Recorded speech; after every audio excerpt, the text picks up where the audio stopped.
And you'll notice many of you are probably familiar with the story of Symonds Ryder. He lives out in Hiram, Ohio. He's a next-door neighbor to John and Elsa Johnson. Symonds Ryder was baptized 2 days before this revelation was given. He's a convert of 2 days.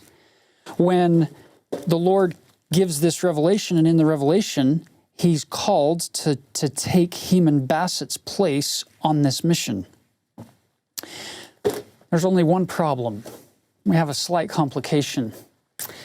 Symonds Ryder spells his name with a Y. And in the Revelation, Joseph spelled it with an I.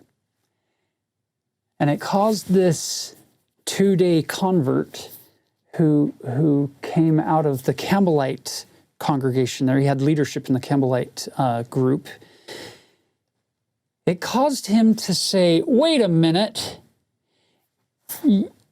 if the prophet can't even spell my name right, then I wonder if he can really get the revelation right to send me on this mission.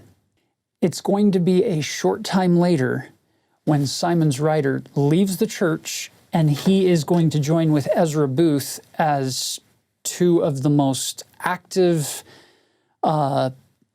people in trying to destroy the church and Joseph and everything that has been built up. Isn't it ironic? Look at this in English. Look how this works. This is actually a question. Why? Why did you leave the church? And the answer is way more complex than just a spelling. This was just one issue of many that led Symonds Ryder to disaffect himself from the church and then fight against it.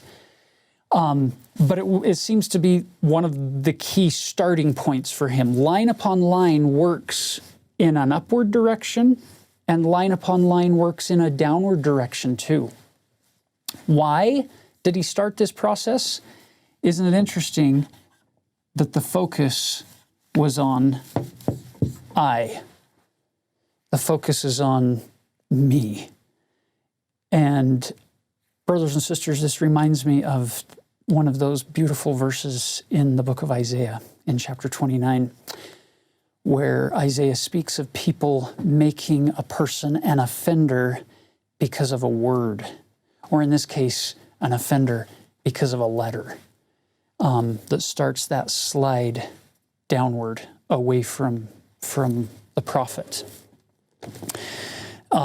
It's a sad story. I love what President M. Russell Ballard said on one occasion, speaking to the young adults in the church. He said, "We may be general authorities, but we're not authorities in general. You can't expect them to be absolutely perfect on everything. When somebody is set apart to be an apostle or a prophet and hands are laid on their head, or at a more local level as a stake president or a bishop or a primary president or a Leaf Society second counselor or a young woman's secretary, whatever the calling may be, that setting apart doesn't bring with it perfection and all knowledge and all power. These are people who are going to do the work of the Lord, but they may occasionally mess up on some things that, quite frankly, aren't as important in the eternal scheme of things. And so we just need to be careful that we give people the benefit of the doubt and not make them an offender for the word, for a word.